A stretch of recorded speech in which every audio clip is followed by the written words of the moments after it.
very much, Stephen. I want to start off first by acknowledging the Seal people. And thank you very much for having us on your land. So I currently live on Bundjalung territory in the east coast of Australia, so I'd also like to acknowledge Bundjalung people as that's the land where I live, work, and play. But I am Wapasquak Cree from Wapasquak Chiefs. I'm Wapasquak. So Wapasquak is, Jeanette was just showing you how Seal Taylor is in the center of the Okanagan territory, but Wapasquak is kind of in the center of the whole world. So if you imagine North America, it's right in the middle of North America, and go north a couple hundred kilometers, and that's you'll be Wapasquak territory. So I was kind of set a challenge today to see how many times I can walk out of frames. I was missing it. I'll try and stay as still as possible. So I just wanted to talk about Indigenous knowledge and about how that impacts on our sovereignty. And I think that that's really important also for the arts, because how we think as Indigenous people is reflected in our art, and how we go about creating, and how we go about performing, and how we go about just like the imagery that Jeanette was just talking about. You know, it's all a part, it's all interrelated, and it's all, to me it's really important. So the idea that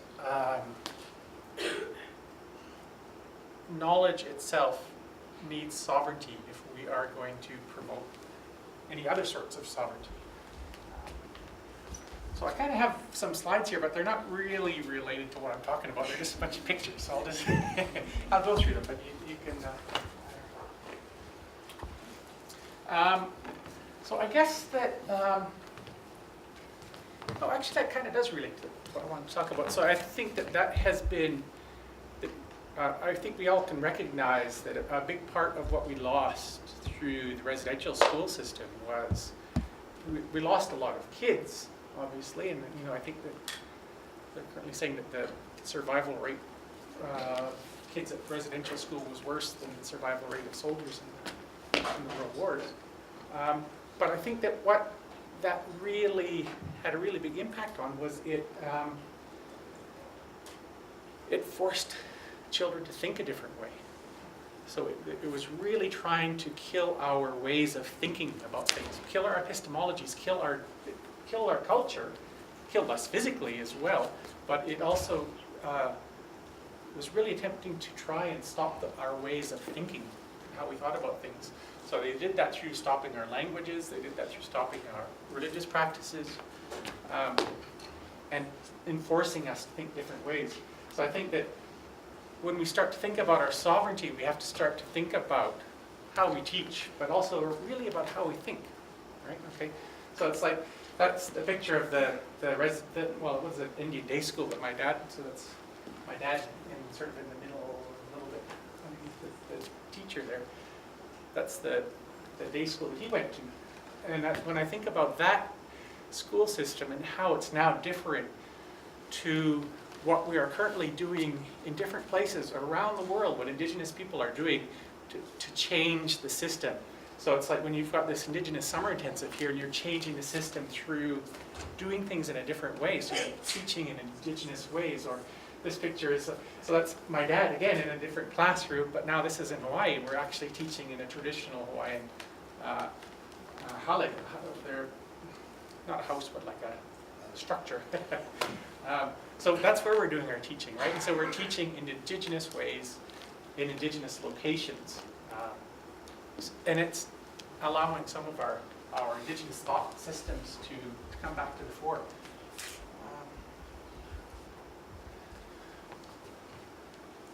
I guess it's really, to me, it's important to remember that we've always had scholars. We've always had philosophers. We've always had artists. I think it's a current thing maybe that those are separate things. That a scholar is not necessarily an artist, is not necessarily a philosopher. That's sort of a new invention, this sort of isolation of different ways of thinking about and performing and interacting with the world. But we've always had our own ways of teaching and our own ways of learning and our own ways of knowing about the world. So when I thought when I first thought about what I would like to talk about here, I was thinking, wow, I can sort of give like an academic talk about sovereignty and knowledge, but I thought that that would be kind of boring. So I thought rather, I thought, well, I'm going to go out on a little bit of a limb here and talk instead about how I go about building a relationship with knowledge. So it's more, if you want to talk in research terms, it's more like a methods lecture rather than a results lecture. Okay, so,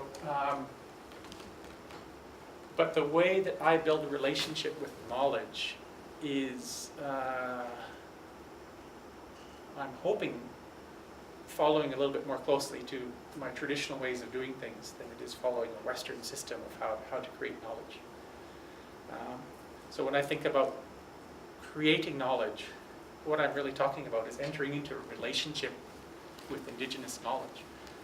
So Richard and Jeanette were both talking here about the land that we're on, and how the land, to me, land itself has agency. Okay, so the land shapes us just as much as we shape the land. We interact with the land, but the land also interacts with us. So I think that I recognize the agency of the land itself. So I think that I'm in a relationship with the land, right? So it's like when I'm on my traditional territory, I don't say that I own that territory. I say like I'm in a relationship with the land in that area. So it's like I have a different relationship with that land in my traditional territory because it's a relationship that's gone on for thousands of years. So when I'm on someone else's territory, it's like, okay, I'm coming into a relationship here too, but I have to recognize that the people here, it's like, okay, those are like husband and wife maybe, whereas I'm just a visitor, so it's a different sort of relationship, right? But it is, again, almost like husband and wife as well, that both sides have agency in that relationship. It's not an ownership, it's not a control over, we work together. So if I take that concept of how the land itself has agency, I extend that also and think of knowledge as having agency. So for me, knowledge changes me as I enter into that relationship with it. Okay? So I don't know how many of you have ever had this experience, but it's like, especially when you're talking to elders, they may tell you a story and you get like a certain lesson out of it. Right, but then it might be like an hour later, or maybe 2 days later, or maybe 3 years later, or maybe 20 years later, suddenly you realize, hey, that's what that story meant. And you have a whole different understanding of what the lesson was behind that story. Or it could be that you hear the story the second time, or the story the third time, and the story the fourth time. Each time you hear it, you get a different depth or layer of understanding of what that story was talking about and what that story was teaching you. So to me, that is how knowledge can sometimes demonstrate its agency. It's like, okay, that the knowledge is always there in that story, but sometimes it's say, all right, you're at a place now where you're worthy of hearing this knowledge or entering this relationship. So knowledge is saying, okay, well, I'll let myself be known a little bit to you. Oh, you've heard this story 4 times. I'll let myself be known a little bit more to you. So you can imagine, as stories share and shape and change over thousands of years, there's going to be more and more, that becomes a closer relationship. And so the people that have heard the same stories in their family for generations are going to have a different understanding of that story, different relationship with the knowledge that's shared in that story than me hearing it for the first time. So that's what I'm trying to do when I do research, is say, okay, I'm going to enter into a new relationship with this topic, whatever this topic is. So how do I go about doing that? And to me, that's the part of how I do research, is thinking about, well, okay, if I'm thinking of this as a healthy relationship that I want to enter into, what do I need to do? And I think for me, one of the first things is I have to understand first where I'm standing. So if I'm entering into a relationship, I need to be clear in what my roles, what my boundaries, what my responsibilities are when I go into enter into a relationship with someone else. Otherwise, you could be set up for an unhealthy relationship, right? If you don't have proper boundaries and you're not going into the relationship respectfully, either that person is going to disrespect you or you're going to act in a disrespecting way yourself. So to me, that's the first step, is sort of understanding myself and what's my place in this. So when I started thinking about the sovereignty of Indigenous knowledge, I had to start to think about, well, okay, what do I already know? What have my elders already taught me about this stuff? And what do I know culturally about sovereignty of Indigenous knowledge? And then from there, then I'll go forward, and then I'll start to do things like a literature review, and I'll go and start talking with other people. But for me, it's important to start off first with what I already know inside me, what my elders have already taught me, because that lays the groundwork for where the relationship can grow healthily.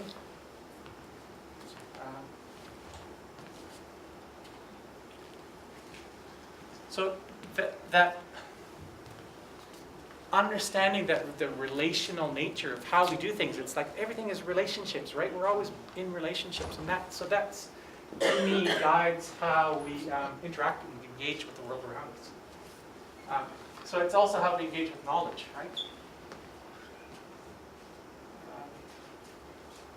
So it's like we can engage with knowledge in a very modern context, or because just because I'm in downtown Hong Kong, I'm not any less Indigenous there than I am when I'm out on the land. Okay, I'm still an Indigenous person, or I like to say, just because I like Chinese food doesn't make me Chinese. I'm still Indigenous. I'm still Cree. We take our ways of thinking, our ways of engaging, and then we can enact them in different settings. So this is what I try to do when I start to think about, all right, so that's what sovereignty means to me. I don't lose my citizenship when I travel to another country. I don't, if I'm in Australia, well, I'm an Australian citizen now, but I am originally, and I still and always will be, Opaskwayak Cree. So that is that sovereign part of me that doesn't change, and I can go and engage with Bundjalung people, that come in here and engage with Silic people. It doesn't make me one of them, but I'm still doing it as a Cree person. So I think that's how we have to think about our knowledge as well. We have our own individual knowledge systems and how we engage with them. Oh, actually, this is kind of these slides don't really fit with everything else, but I just thought they were kind of funny because I think I've been working a lot with doctoral students lately. And to me, that's the really exciting space to work with knowledge, because it's like, I get excited when I learn new stuff. So I was like really excited when I was at the tattoo studio the other day, because I was like, it's like, I don't know, a research geek. So I learn new stuff is really exciting to me. So it's like, I was just really excited to learn the new couple of new little, the beginnings of teachings around tattooing. But I was thinking, all right, so if you're a doctoral student, what kind of program do you want to be in? And that's a lot of the hard sciences, that's how they treat their doctoral students, right? They're like cage hens, battery hens. They're just shitting out publications.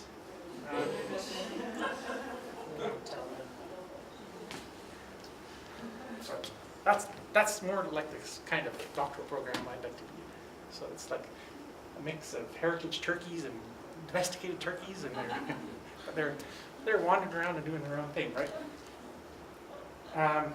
To me, those are going to be happier birds than the birds that are they're all going to grow up. They're all going to maybe become dinner at some point. But I know which bird I'd rather be. I was talking with Michael Hart one day, and he's saying, oh yeah, we raise free-range children. We don't keep them in pens. We let them run around, and that's how you learn about the world. So I extended that analogy to doctoral programs. So hopefully you have free-range doctoral programs. You don't grow as fast is the problem. You don't grow from an egg to a chicken that's going to get sent off to McDonald's in 6 weeks. It's going to take you 6 years. but hopefully have a lot more fun along the way. So like I was saying, you know, when we talk about our knowledge, we can apply it in lots of different ways, and whether that applying that knowledge is how to find your way around the subway system, or whether that knowledge is, you know, cruising down the river in a canoe. I'm totally getting sidetracked here. I kind of maybe I should actually look at my notes, but I won't. To me, this is all around sovereignty, and it really is around the idea of putting ourselves out there, but remaining who we are, regardless of our context. So there, you know, it's really nice when we can connect and be on our homelands and in our home communities, but we have to carry that in our hearts so that when we're on someone else's homelands, whether those homelands are in New York or Hong Kong, or those are still all Indigenous lands at some point, how do we behave when we're there, and try to take that different places. Now, I have to thank Graham for this. Because when we are engaging with knowledge in that relationship, that's research. But we're just out doing it. And so Graham calls it post facto research, right? We don't have to say, all right, this is what I plan on doing, and then you go and look for grant money, and then you go and apply for ethics, and then you just go out and do it. You go and talk to your elders. That's research. You don't wait till you get ethics approval to go and talk to your grandfather, right? You just do it. But the post facto part is, it's after you've entered into this relationship with knowledge, it's important to start then to document it, and document how that knowledge has changed you. So one thing that I would say is, if the knowledge or your research doesn't change you as a person, then you haven't done it right. Okay, so part of it is documenting those changes. So it's like, how do you document that? So is that documenting, you know, physically documenting it on your skin, which is what I was learning about yesterday, and that was so fantastic. It was like, oh, cool. That's like that documenting that knowledge. It's like a visible, you can visibly see how you've changed. When I was talking with Annie, I don't know if she's here right now, but the other day about her tattoos, and how she was talking about how they're a visible manifestation of things that she's learned as she's gone through her life's journey. That was really exciting for me. That's the first time I've ever thought of, oh, tattoos, I would actually consider that. So this is just sort of some documentation of some of the research that we've been doing at our university, but how we've been documenting it. And so you can use art to document things. And art is part of the research process. I don't expect you to be able to read that or whatever, but it's this is tracking the elders' principles. So we held workshops with the elders in our local community over a period of a couple of years, but we brought them together for 3 or 4 days at a time, a couple times a year over 3 or 4 years, and this was tracking the knowledge that they were sharing around the principles of how we should be behaving ourselves at the university. So this is the elders' principles that guides how we behave at our university, and that's how they're represented. And I think that's just, it's artistic, but it's also carries all the values that the elders want us to be practicing.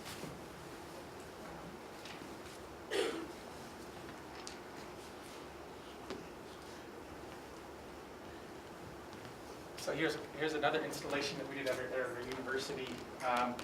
So the one on the left there, we did a project where we did connective artwork. So I think that there was a couple of you here that were in a class I did last year here at the university, where we did connective artwork. Basically the idea is everyone creates their own drawing or piece of art. I'm reluctant to call it art because, like Richard was saying, I think that people are reluctant to say they're artists, and I would never claim to be an artist myself, but everyone can draw. Everyone, when they were 2 years old, knew how to draw. So everyone can draw. So they asked them to do some drawings. So they do a drawing on one side of a index card size piece of paper, stiff paper, and then on the other side they write a word. So this process, we were looking at reconciliation. So how can the university practice reconciliation with Indigenous Australian people? So we did this with, we were hoping to do it with every single academic at the university, so we're doing it department by department. And the idea was that every department, every person creates one of these little pieces of art. But the connective part is they all then have to get together as a group, figure out how those little pieces of art fit together to make a collective artwork. And on the other side of so each of these little cards, if you flip them over, they also have a word. Each person also wrote a word on the back. So what reconciliation meant to them. But it's kind of like a double-blinded thing, because everyone wrote the word first, and then we shuffled up the cards and they flipped them over, and so they got made an artwork on a card that they had no idea what was written underneath it. And then when we connected them around, we shifted them around enough so that people, they know which artwork was their own artwork, but they didn't know who had drawn everything else. So then we went through a process of, well, and this is sort of the ceremonial aspect of it, I guess, is that when we got everyone working and thinking about this, and when we got them to flip over 4 or 5 cards for each group, and to talk about what the cards said. So a lot of the cards said things like respect, or learning together, or I don't know, there's lots of different things, but when we're talking about reconciliation, you kind of get an idea of what they might have said. But it was good because then every single department at the university created their own statement from their own artwork that said, all right, for our individual department, this is what reconciliation means to us. So it was a process that allowed them to create their own vision of what reconciliation was, but that was actionable. Because oftentimes as universities, we come up with these, big sort of flowery reconciliation statements, and it's like, yeah, right, in fact, no one's going to do that. How do you go about even starting, right? So we broke it down to the department level. All right, your department has to think about these words that you chose them yourself. How are you going to enact those? So anyway, then we made this whole installation of the library. Is everyone at the university's own artworks, and they all tied together, so they constantly scroll through those screens at the back there. So if you stay there long enough, your artwork comes by, and you can see how it kind of connects with everyone else's. So the idea that is a way of documenting the reconciliation process. So this is in an Australian context. So this is an Indigenous Australian artistic way of documenting the reconciliation process. So we can use art to document things. It doesn't have to be documented and written in an academic journal. We probably will write some of this up in an academic journal as well. But the fact is that we're actually just doing it. We're going to try and practice reconciliation, and then you write it up afterwards. But you actually go and you just do it. So you all know what needs to be done in your communities. You all know what needs to be done to make your people healthy. It's a matter of just going up and doing it, and then you can write it up afterwards. So the other art piece there is we made that at a conference in Illinois. So a couple of you here were there. So those are our artworks about what research is. So that's what we envisioned research as, and our work as an Indigenous Inquiry Circle at the conference. I'm going to flip them over, and on the back side of those is our visioning of what we want the Indigenous Inquiry to look like. So this is another work that is documenting what Indigenous research is. So this was done with a bunch of elders and a bunch of doctoral students we got together and we talked for 3 days about what Indigenous research is and how we could be enacting Indigenous principles in research at our university.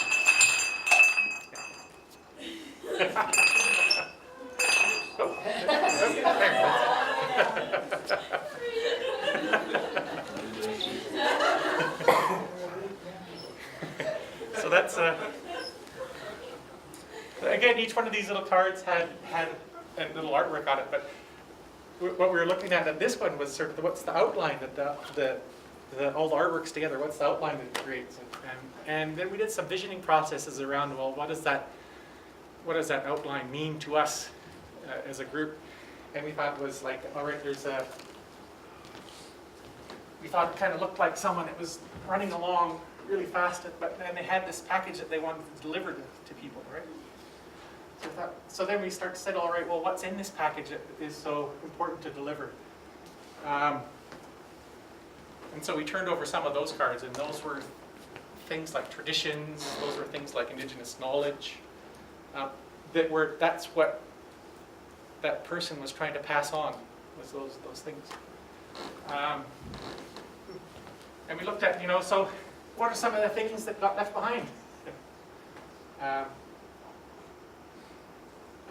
And some of the things were kind of sad, because some of the things were like family and traditions and kinship. So that for our students, it was important that sometimes they had to leave their families behind when they're coming to university. So it's important to recognize some of those things that got left behind so that we can go back and make sure that those get picked up. One of the other things was a big female snake skin.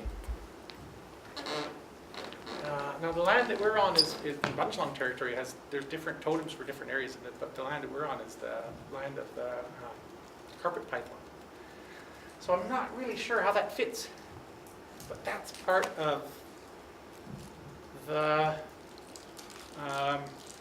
interaction and relationship with Indigenous knowledge, because I'm sure I'll know what that means maybe 20 years from now. But I'm happy with that. I don't need to know everything right now. And I guess we looked up what his foot is, like what's he standing on, and that was traditions. And I think that there was a couple of them that there was his legs on. And then we looked at what is in his heart, and that was that research is a life-changing ceremony. So all of these things came out through a process of working with art, but it also had profoundly deep meaning for all of us, and it is guiding how we act. So it is, and it's documented now in this form, and we'll try and document it more in other written forms later, but for us, this form of documentation means the most to us right now, because that's something we can look at, and all of us can have our own interpretation of what that means, but when we know what it's supposed to be talking about, it's all open to our own interpretations and our own interactions. So you all have your own ways of interacting with Indigenous knowledge, so you can all interpret that your own way and recognize that, research is a process that is moving forward like this somehow, if that's what you choose to see that as. I think that's the end of the slides, yes. But I was really interested. I wasn't actually going to talk to those slides. I was talking about how I go about doing research and how I go about engaging in relationship with ceremony. And it was interesting as Richard and Jeanette were talking. It reminded me of a process I engaged in a couple of months ago, or actually it was more like a year and a half ago. But to me, that's the important thing, is like when we're in these relationships, right, then every time you talk with someone, suddenly, ooh, that makes sense now. Or every time you listen to an elder, it shines a light on a lot of the experiences that you've had in the past. And to me, that's an Indigenous way of learning and doing things. So I wanted to show you just really quickly. So this animation is well, actually, I'll show you Lisa Roberts first. So Lisa Roberts is a bunch lung artist that, actually, where's a picture of her? I'm not sure. This is her website anyway. That's, so she runs the Living Data Network. And what they do is they work with climate change scientists to try and translate climate change science into art. So that, because most people have no idea what the fuck climate change science is and what it means. So they're trying to make it more accessible so that everyone understands what climate change is all about. So that's their goal, is to try and make this science more accessible to a wider range of people. So they work with a lot in the Antarctic region and stuff. So they work with, they've done some really interesting stuff around krill, because krill is like the really, provides, and phytoplankton provide a lot of the oxygen that we need to survive, right? So they've done some really interesting things around krill and how krill reproduce, and they have a really cool interpretive dance around krill sex. But anyway, they're using art in really neat ways, like to try and so I was talking with Lisa one day and saying, oh, I'm talking about Indigenous knowledge and how Indigenous knowledge grows and how Indigenous knowledge goes out, but it also can come different ways. And I said, gee, it'd be nice if there was some artist that may be able to, end up dropping hints. It'd be nice if some artist would be able to help me create an artwork around that. She said, oh yeah, you know. So this is the artwork that you created.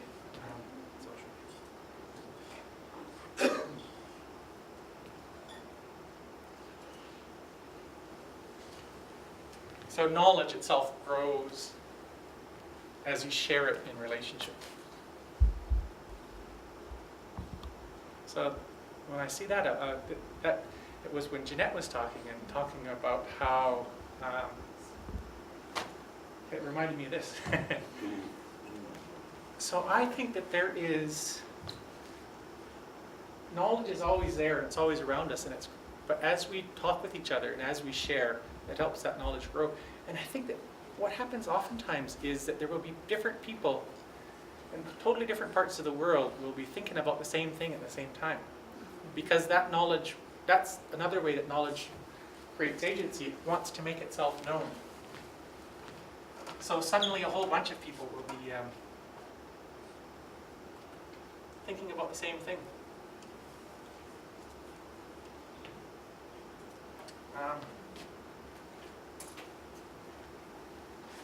Actually, we'll look at my notes just to see if I was.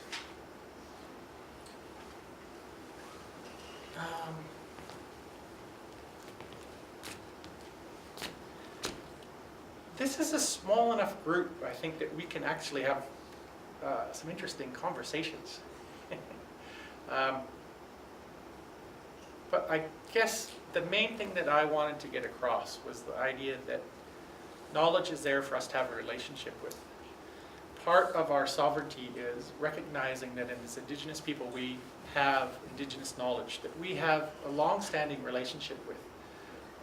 Like Richard and Jeanette were both mentioning, you know, that we've been here a long time. And I think that, say, if I look at my own language, I'm not a fluent Cree speaker by any means, but if I start to think of what some of the words mean, my father's been trying to teach me more the philosophy behind our language. And so one of the stories that my uncle shared with me, I won't share with you the story because I can't, but I can tell you how it starts. And the story starts 4 ice ages ago. So that's how the time scale is on this story. 4 ice ages ago, when the people had to move south because of the glaciers.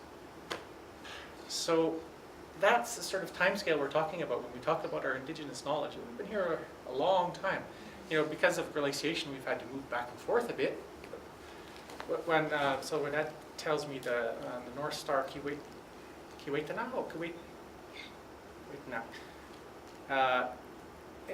the root word for the North Star, the Kiwaitan, the Kiwe is going home. So that's the star you follow to get back home. When you so when the glaciers were pushing us down south, that was the star that we kept track of to find our way back home. So we have, you know, Jeanette was saying this, we have, you know, in our languages we have clues for how long we've been here, and we have tradition. This tells us how long we've been dealing with this traditional knowledge, and that we have this sacred relationship with it that's built up over, I wouldn't just say thousands of years, I would say tens and 100,000 years. We've had this sacred knowledge that we've built this relationship with, so it's imperative for us to keep using that knowledge, but also recognize that that knowledge will always be there. That knowledge is intricately tied with the land, so you can't separate the land and the knowledge. So when I was watching people tattooing yesterday, I was thinking that was an art form that was not necessarily lost, but it was definitely, it had to be hidden for a long time. But that knowledge of that was always carried in the land, and the knowledge of that art form was carried in the language. So oftentimes it's not a matter of reinventing things, it's a matter of reawakening things. So that knowledge is, sometimes it's sleeping. We don't have to revive it. It's not dead. All we have to do is reawaken it. So the knowledge of our languages, the knowledge of our art forms, sometimes they're asleep. It's a process of reawakening. Okay, I'm going to probably stop now so we can have a bit more time for discussion. Yeah. Otherwise, I'll just keep droning on forever. Yeah. Thanks.